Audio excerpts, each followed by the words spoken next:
Riraram do pai viúvo no momento em que ele entrou na sala de reuniões do escritório de advocacia. Não foi uma risada alta, mas aquele tipo de desdém silencioso que se expressa através de olhares trocados e sorrisos contidos.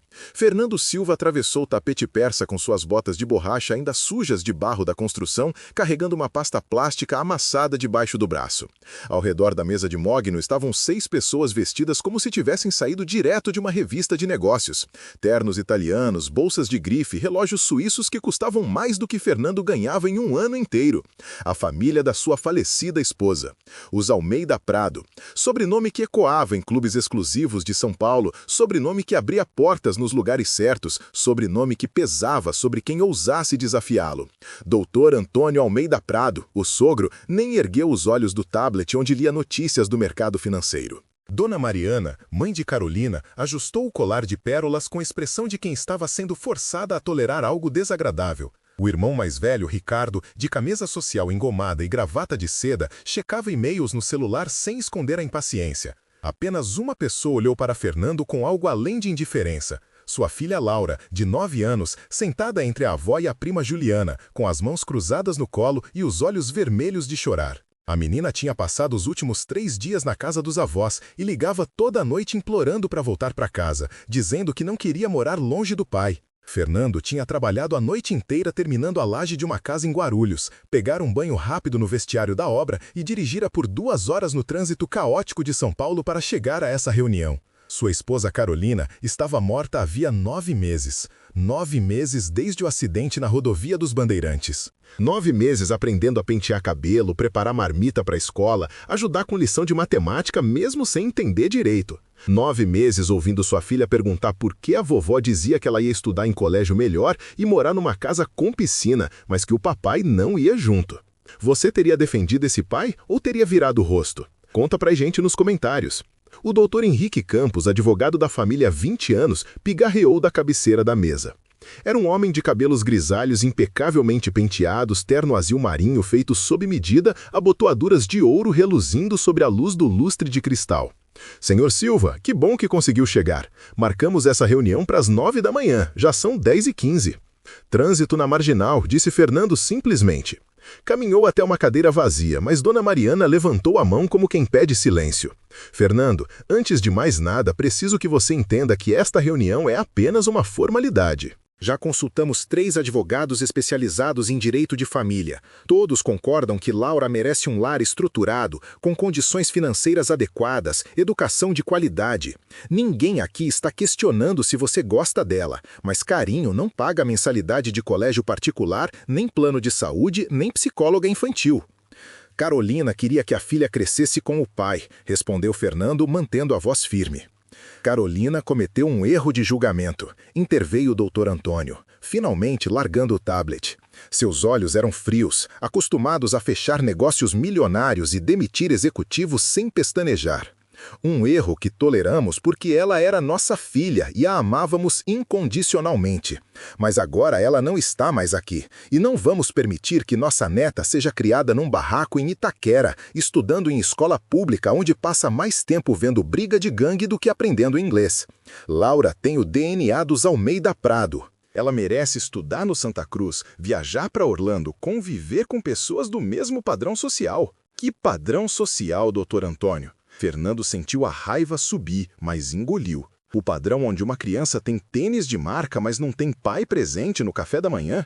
O padrão onde os filhos aprendem desde cedo que gente pobre não presta e que dinheiro é mais importante que caráter? Ricardo deu uma risada curta, de desprezo. Olha, Fernando, vamos ser práticos aqui. Você trabalha 12 horas por dia, 6 dias por semana. Mora numa casa de 2 cômodos numa área onde a polícia não entra depois das 8 da noite. A escola da Laura fica do outro lado da cidade. Ela pega 2 ônibus para chegar lá. Quando ela fica doente, quem cuida? Você deixa com a vizinha? A gente pode dar babá, médico particular, aulas de inglês, natação, balé, tudo que a Carol teve quando era pequena. Tudo que você nunca vai conseguir dar. As palavras caíram como socos. Fernando sentiu cada uma, mas não eram surpresa. Tinha ouvido variações delas desde o velório, quando Dona Mariana puxou de lado depois do enterro e sugeriu que talvez seja melhor a Laura ficar uns meses aqui com a gente, só até você se organizar. Tinha ouvido quando a escola ligou avisando que a avó tinha tentado mudar a ficha de matrícula sem autorização.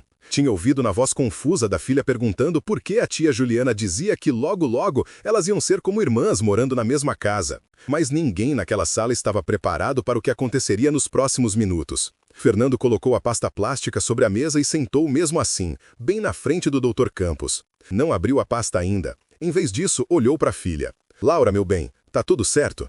A menina acenou que sim, mas seu queixo tremeu. Lembra do que a gente conversou? Que às vezes os adultos precisam ter conversas chatas, mas que isso não muda nada entre eu e você? Você prometeu, sussurrou Laura. Prometeu que a gente ia ficar junto. E eu não vou quebrar essa promessa. Dona Mariana se inclinou para frente. Laura, querida, por que você não vai lá na sala de estar com a Rosângela? Ela fez aquele bolo de cenoura que você adora. Ela fica, disse Fernando com firmeza. Isso é sobre ela. Ela tem o direito de ouvir. Ela tem 9 anos, protestou Juliana. Você não pode expor ela a esse tipo de conversa jurídica. Ela tem 9 anos e já é grande o bastante para saber quando os adultos estão tentando separar ela do pai. Dr. Campos abriu sua pasta executiva e tirou um documento grosso, grampeado, com pelo menos 30 páginas. Senhor Silva, não vamos transformar isso numa guerra desnecessária. A família Almeida Prado entrou com um pedido formal de guarda baseado em questões de instabilidade financeira, ambiente inadequado e bem-estar psicológico. Considerando sua renda mensal, suas condições de moradia e, francamente, sua incapacidade de proporcionar o padrão de vida que Laura merece, qualquer juiz da vara da infância e juventude veria a lógica em... Carolina deixou um testamento, interrompeu Fernando. O silêncio que se seguiu foi completo. Dr. Campos manteve a expressão profissional. Sim, estamos cientes. Um documento simples, deixando os bens pessoais para você e criando um fundo para Laura, administrado pela senhora Mariana até a menina completar 18 anos. Na verdade, isso fortalece nossa argumentação. Carolina claramente queria que a mãe dela estivesse envolvida nas decisões financeiras importantes. Não tô falando desse testamento. Fernando abriu a pasta plástica. Dentro havia vários papéis, mas ele pegou um específico. 15 páginas, formato A4, carimbadas em cartório, datadas apenas 5 semanas antes da morte de Carolina. Deslizou o documento pela mesa até o Dr. Campos. Os olhos do advogado percorreram a primeira página. Sua expressão mudou completamente. O que é isso? Exigiu o Dr. Antônio. Uma disposição testamentária complementar, disse Campos devagar, aparentemente preparada pela senhora Carolina com considerável detalhamento legal. Leia em voz alta, disse Fernando. Sua voz agora estava calma, quase serena. Por favor, eu quero que todo mundo aqui escute as palavras da Carolina. E se histórias de pais que se recusam a desistir te emocionam, se inscreve agora para ver mais histórias poderosas toda semana. A relutância do advogado era visível, mas a obrigação profissional venceu. Ele limpou a garganta e começou. Eu, Carolina Beatriz Almeida Prado Silva, em pleno uso das minhas faculdades mentais, estabeleço por meio deste documento minha vontade irrevogável sobre os cuidados e guarda da minha filha Laura Cristina Silva Almeida Prado caso eu venha a falecer. Quando ela escreveu isso, a voz de Dona Mariana tinha perdido toda a compostura. Eu nunca vi esse papel, ela nunca me falou nada. Deixa ele terminar, disse Ricardo em voz baixa. Algo no rosto dele tinha mudado. O Dr. Campos continuou. É meu desejo expresso e inquestionável que meu marido, Fernando José Silva, mantenha a guarda total e exclusiva da nossa filha. Estou escrevendo este documento porque conheço minha família e sei que vão questionar se ele tem condições de ser pai sozinho. Escrevo isto para deixar claro, de forma categórica e sem nenhuma dúvida, que não existe pessoa neste mundo em quem eu confie mais para cuidar do coração, da segurança e do futuro da minha menina. O soluço pequeno de Laura ecoou na sala. Dona Mariana estava pálida. Cresci com todos os privilégios imagináveis, colégios caros, viagens internacionais, mesada gorda, carro importado aos 18. Tive tudo, menos o que realmente importava, pais presentes. Meu pai sempre estava fechando negócios. Minha mãe sempre estava na academia, ou no salão, ou no almoço beneficente. Fui criada por babás que trocavam todo ano porque meus pais não conseguiam tratá-las com respeito básico ou pagar um salário digno. Aprendi boas maneiras, mas não aprendi bondade. Aprendi etiqueta, mas não aprendi empatia. Aprendi a circular nos lugares certos, mas não aprendi a amar de verdade. A voz do advogado tinha ficado mais suave apesar dele mesmo. Até ele conseguia ouvir Carolina naquelas palavras. Fernando Silva é o homem mais decente que já conheci na vida. Ele não é rico, mas é abundante no que realmente vale. Me ensinou que amor não é aparência nem transação financeira. Me mostrou que família se constrói nos detalhes pequenos, jantares juntos, conversas sem pressa, risadas por bobagens. Ele trabalha duro não porque quer status, mas porque acredita em sustentar quem ama. Quando Laura nasceu, foi ele quem acordava de madrugada para dar uma mamadeira. Foi ele quem andava com ela no colo quando ela chorava de cólica. Aprendeu a fazer penteado vendo vídeo no YouTube e chorou na primeira vez que conseguiu fazer Maria Chiquinha sem deixar torto. Os olhos de Fernando ardiam, mas ele manteve o olhar firme. Minha mãe vai argumentar que Laura precisa de estabilidade financeira. Mas estabilidade não é a mesma coisa que amor. Minha mãe vai argumentar que Laura precisa de boa educação. Mas a melhor educação é aprender o que significa ser gente de bem, e Fernando ensina isso todo dia pelo jeito que vive. Minha mãe vai argumentar que o mundo dela, os clubes, as conexões, a vida perfeita de Instagram é o que Laura precisa. Mas eu cresci nesse mundo e ele quase me destruiu. Eu tinha 30 anos quando finalmente entendi que meu valor não estava ligado ao meu sobrenome nem ao saldo da minha conta. Fernando me ensinou isso. Dona Mariana se levantou de repente, a cadeira rangendo no piso de madeira. Isso é absurdo. Carolina claramente não estava bem quando escreveu isso. Ela devia estar deprimida ou confusa ou... Está autenticado em cartório, disse Campos baixinho.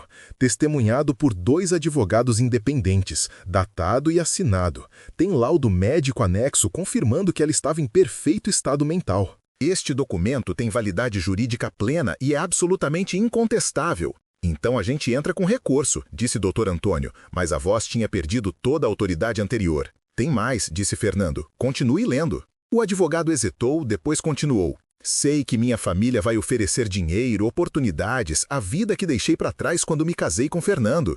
Mas o que eles nunca vão entender é isto. Laura não precisa de casa maior. Ela precisa de um pai que sabe qual é o desenho favorito dela e por que ela tem medo de temporal e como ela gosta que cortem o pão francês do lanche. Não precisa de aula de piano no conservatório. Precisa de alguém que vai aplaudir na apresentação da escola mesmo se ela esquecer a fala. Não precisa de férias em Miami, precisa de alguém que vai fazer pipa com ela no parque e pescar lambari no rio e ensinar que felicidade não se compra. Laura chorava abertamente agora. Fernando esticou a mão e ela agarrou, segurando como se fosse sua única âncora. Se vocês estão lendo isto, significa que eu já morri. Significa que minha menina linda perdeu a mãe e meu coração se parte pensando na dor que ela deve estar sentindo. Mas eu imploro, para minha mãe, meu pai, meu irmão, qualquer um que diga que ama Laura, não tirem o pai dela também. Não façam ela perder os 2 pais porque vocês acham que o jeito de vocês é o único jeito certo. Fernando Silva é suficiente. Ele sempre foi suficiente. Ele sempre será suficiente. A sala tinha ficado absolutamente imóvel. Há uma sessão final, disse o Dr. Campos, e agora o distanciamento profissional tinha rachado completamente. Caso a família Almeida Prado tente buscar a guarda contrariando estes desejos expressos, Carolina estabeleceu um fundo, separado daquele administrado pela senhora Mariana, especificamente destinado à defesa jurídica do Fernando. O valor é... Ele parou, conferindo o número novamente. R$350 mil, depositados em conta judicial para serem liberados para qualquer advogado que represente o Fernando em processo de guarda. Você teria continuado lutando ou teria desistido? Deixe a sua opinião nos comentários. Dr. Antônio afundou na cadeira como se tivesse levado um soco no estômago. Esse dinheiro é da venda do apartamento que demos para ela de presente de casamento, da empresa da família. Dinheiro que ela escolheu usar para proteger o relacionamento da filha com o pai, respondeu Fernando. Carolina não se afastou de vocês porque odiava vocês. Ela se afastou porque queria algo diferente para ela e para Laura. Queria verdade, queria presença, queria uma vida medida em momentos, não em cifras. Dr. Campos juntou os papéis com mãos trêmulas. Senhora Mariana, Dr. Antônio, Senhor Ricardo, diante desta documentação, não posso em sã consciência prosseguir com um pedido de guarda. Qualquer juiz do Fórum da Infância vai respeitar os desejos expressos da senhora Carolina. Vocês estariam gastando recursos enormes num processo que não podem vencer. Então, é só isso. A voz de Dona Mariana estava pequena agora, despida de toda a certeza anterior. A gente simplesmente perde ela? Vocês nunca precisaram perder ela, disse Fernando. Vocês que escolheram transformar isso numa batalha. Carolina não queria isso. Eu não quero isso. Laura não quer isso. Ele olhou para a filha, essa pessoa pequena que tinha herdado os olhos da mãe e a força silenciosa do pai. Meu bem, você quer ver a vovó e o vovô e o tio Ricardo? Laura acenou que sim, limpando o nariz com as costas da mão. Então a gente vai combinar. Visitas, finais de semana, férias, pode ser. Mas você volta para casa comigo, sempre comigo. Tá bom assim? Tá, pai. Fernando se virou para Dona Mariana. Carolina amava vocês. Ela queria que Laura conhecesse os avós. Mas ela queria que fosse uma escolha, não uma decisão judicial. Queria vocês na vida da Laura como família, não como substitutos dos pais. Vocês conseguem fazer isso? A compostura da mulher finalmente desmoronou. Lágrimas desceram pelo rosto cuidadosamente maquiado, cortando linhas através da base que provavelmente custava mais que o gás de cozinha do mês do Fernando. Eu só queria proteger ela. Queria dar tudo que a gente deu para Carol quando ela era pequena. Carolina não queria tudo que vocês deram, disse Fernando com gentileza. Ela queria o que vocês não conseguiram dar. Tempo, atenção, a sensação de que ela importava mais do que as aparências. Vocês ainda podem dar isso para Laura. Não é tarde demais. Ricardo caminhou até a janela, de costas para a sala. Quando falou, sua voz estava rouca. Carol me escreveu uma carta também, depois que a Laura nasceu.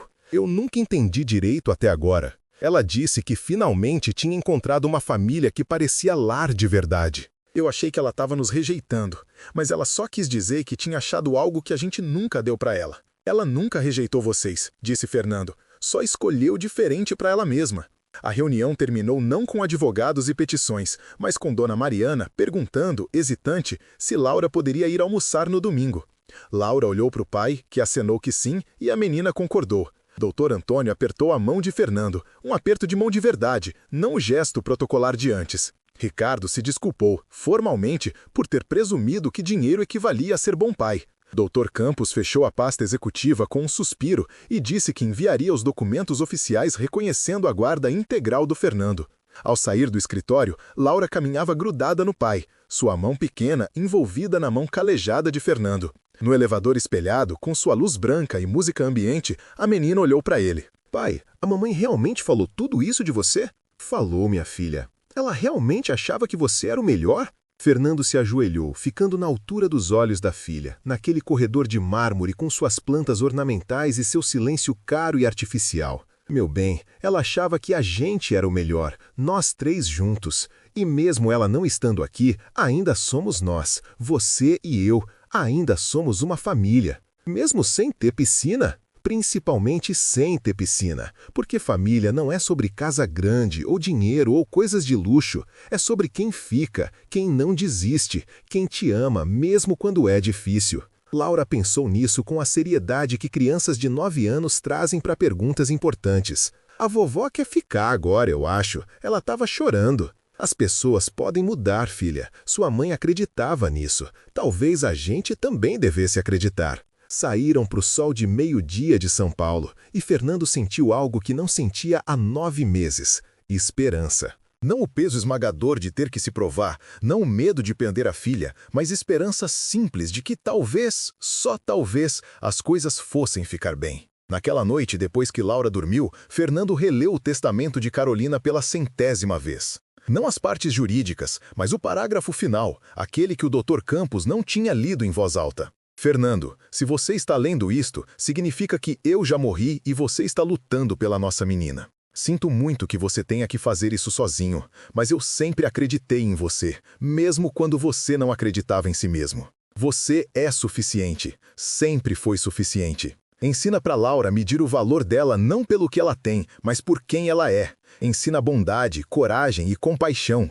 Ensina que amor é verbo, não substantivo. E por favor, fala para ela todo dia que a mãe dela amou ela mais do que tudo nesse mundo. Com todo o meu amor, Carol. Dobrou o documento com cuidado e guardou de volta na pasta. Lá fora, a cidade zumbia com ônibus e motos e o movimento infinito de vidas que se cruzam e se separam. Lá dentro, sua filha dormia segura na cama, o abajur projetando estrelas fosforescentes no teto. E Fernando Silva, pedreiro, viúvo, pai, sentou na poltrona de segunda mão e se permitiu acreditar no que Carolina sempre tinha dito, que ele era suficiente. Porque família não é sobre dinheiro ou status ou tamanho da casa, é sobre quem fica quando tudo desmorona. É sobre quem luta por você quando o mundo diz que você não é bom o bastante. É sobre amor medido não em reais, mas em momentos. Cabelo penteado com paciência, marmita feita com carinho, histórias contadas com voz cansada depois de dias longos. 4 meses depois, Dona Mariana realmente veio almoçar naquele domingo. Depois, outro domingo. Depois, perguntou se podia levar Laura no Parque do Ibirapuera. Doutor Antônio mandou um presente de aniversário. Não um brinquedo caro, mas um álbum de fotos que tinha montado da infância de Carolina, para Laura poder conhecer a história da mãe. Devagar, com cuidado, construíram algo novo. Não a família que Dona Mariana tinha imaginado, mas talvez a família que Carolina tinha esperado. Uma construída sobre respeito, comunicação e amor compartilhado por uma menina que merecia mais do que adultos brigando pelo futuro dela.